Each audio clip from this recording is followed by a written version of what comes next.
Hello, everyone. We are Team 34 FoodBuddy, and this is our project for the course CSCI 5448 Object Oriented Analysis and Design. So, our project is basically a food and restaurant recommendation systems for users, where users can set filters to set the preferences for the system to generate recommendations.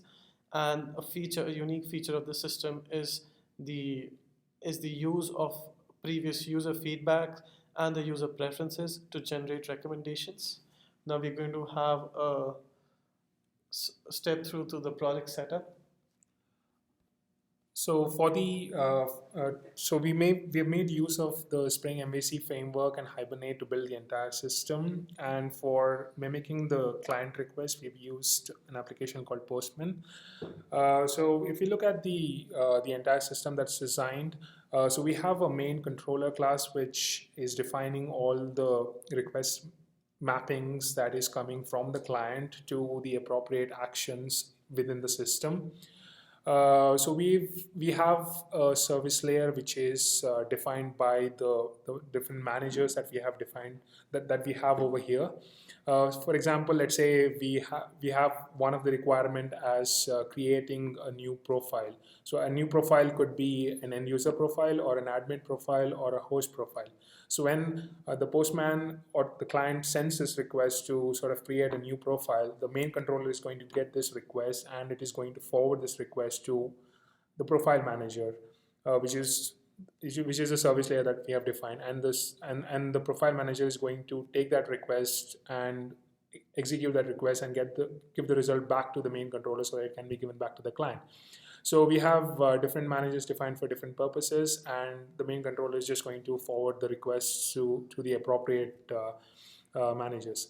And from the class point of view, we have the classes defined in the model uh, part of the project, and we and like for the different profiles like the admin profile and user profile, host profile, we have different classes. And yeah, so depending on the requirements that the system is built upon, we have the classes and the functionalities defined as part of these classes. um, like I said before, one of our requirement was creating a new profile, where a new profile could be an end user profile or a host profile or an admin profile. And all of this kind of inherit from a common base class, which we have named as a profile. So when the client requests to create a new end user profile, so instead of having an object defined for each of them, we are making use of the factory design pattern. To kind of give us the object that we want, so that we can use this object and create the new end user profile or an admin profile or a host profile. So this is like a brief snippet of the code where we have implemented the profile factory. So the profile factory has all of the members that we have, and we have simple getters and setter methods to kind of give back. And if we come to to one of the cases where we are creating a new profile, uh, so so adding a new profile. So we have the profile factory that is kind of like we are calling the method add profile on the profile manager factory, and that is going to give the right object that we'll be using to create the new profile. So one of the main features or one of the main objectives of our project is to generate recommendations. So to if one of the so we have implemented the observer design pattern to basically generate recommendations automatically when the user changes a filter. So for example, if the user is not satisfied with a certain recommendation list generated for him, if the user goes back and changes the filters, the recommendation list is automatically updated since it is being encapsulated inside the observable design pattern. So if you go to the recommendation manager.java class, we have used the java.utils package to implement the observer interface in the java.utils package as where the recommendation manager is the observer for the filter class.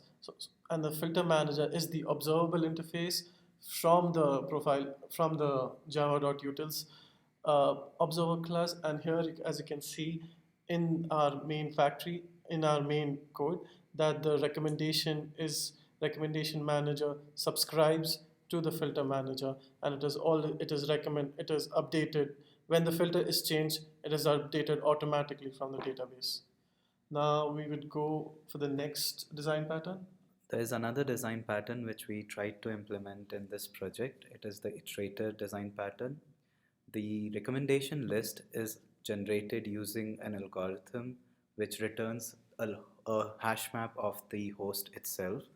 And we wanted to iterate over this array list of host names and create a list, just a list of names, so that it can be displayed easily into our system at Postman. And as we can see here, there's just an iterator which is created for that particular rank map, and we iterate over it directly to get this particular list. Now that we have seen all our design patterns, let's go into use cases. Let's start by building the project. In this demo, we have already created a set of Postman requests which we will be using for the demo purpose. Let's go ahead and look at MySQL to see that there's no entries in the table. We see that the admin table is empty, as well as the end user and host. Let's go to Postman and add a new local host. Let's name it Tiffin, and it has all the other attributes used by the profile wrapper function to create an object of this kind.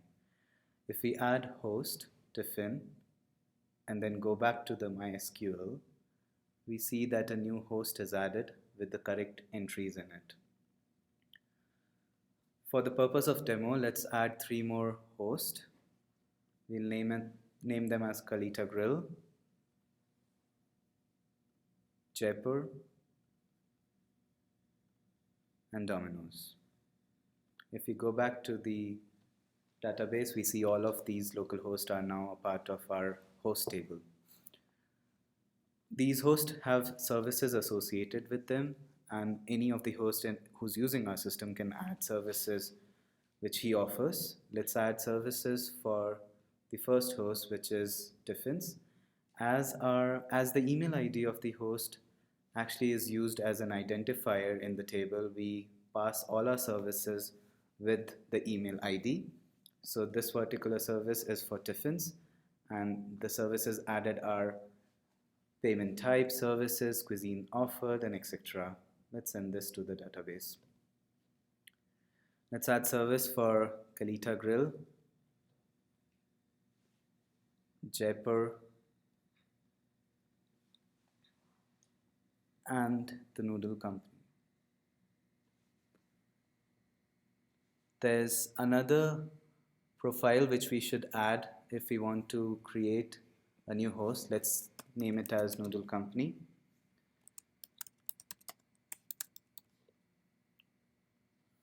And give it a specific password.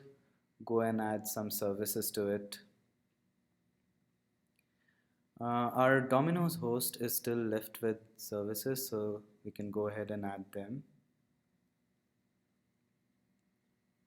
As you can see, the cuisine offered by all these hosts is different, and it's one of the key parameters in our recommendation algorithm.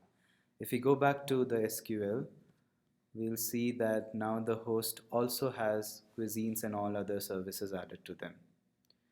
So now that all our hosts are in the system, let's mimic 2 end users. Let me go ahead and add an end user with the name of Rishi. And if we go back to MySQL, we see that there's an entry for it. Let's add another end user and name it as Alex. Let's check that it is there in the database. An end user actually specifies the default filters its profile is associated with. It's the basic choices which he has in food.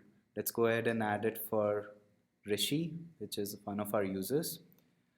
So he prefers to have Indian food and generally goes for lunch and dinner times. So let's add these filters into his profile. If we go into the database, we'll see that the Rishi field, all the fields for Rishi user have been added. Let's add the filters for Alex too. He's a person who basically prefers Italian food and has no meal type, or likes to have all the meal types in his profile. So let's go and add them. Now that all the filters have been added for our end users, let's go ahead and mimic a scenario where an end user logins into our system and tries to get a recommendation. The recommendation would be based on his default filters which was set. Let's go ahead and send this request. As we can see that Rishi, who was a user who preferred Indian food, gets Tiffins as the highest recommended host. We can now go and say that, let's say Alex had gone to one of the hosts and wanted to give some feedback. He wants to give a feedback for the restaurant Jaipur. He liked it and rated it as 4. So let's go ahead and send this. Now this feedback goes and sits into the database at a particular table, which is called the feedback table. We can see that there is one feedback which Alex just gave, which was for the restaurant Jaipur and a rating of 4. What would be the effect of this feedback on the recommendation generated for our user Rishi? So let's go ahead and again get recommendation for Rishi. And we can see that the restaurant Jaipur now comes at the top, and Tiffins, which had no feedback till now, has slid to the second position. Slided to the second position. As user Rishi has already gone and eaten at one of the restaurants, he can also add review for it. He goes ahead and gives a rating of 5 for Tiffin. This entry is seen in the feedback data table. We go back and get another recommendation for Rishi. Keep in mind that now it has the default filters, the feedback added by one of the other end users, Alex, and the feedback added by him itself or his experience later. And as his experience in Tiffins was quite good, it again comes back to the first position. We can also have a look at all other things which our system does or we have implemented in our project. Let's go ahead and display a particular profile. The profile would be for the user Alex. As we can see, he has name, email, mobile number, and all the filters which he had set in there. We can edit a particular profile. We call the profile update function with the email ID as the key. The name of this particular end user was Alex, and let's change it to Alex Turner. If we send it to the database and now display the profile, we see that the name has been changed. There are a couple of other things which we can demonstrate. We can demonstrate that the observer pattern works in our project.